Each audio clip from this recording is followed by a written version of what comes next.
戒的部分。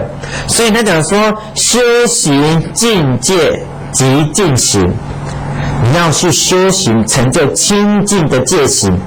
那这个清净的戒行所表达出来就是极净行。各位，这里的极净行呢是代表什么意思？我们一般呢在经典里面谈到极净这两个字呢，其实呢用大部分起来形容那个禅定的境界啦，禅定的境界叫做极净嘛，对不对？但是在这里，佛是用来形容什么？修行境界极净行。那我们就要先了解这个境界跟极净行有什么关系。我跟各位讲一个最简单的为什么要持戒？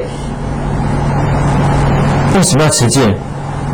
很简单啊，意思得讲我们众生的心面对到外境的时候，往往都会受到外境的诱惑。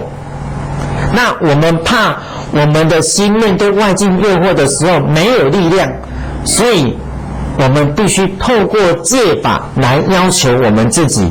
比如说居士的五戒：杀盗淫妄酒，对不对？哎呀，不能杀生，不能偷盗，不能邪淫，不能妄语，不能喝酒。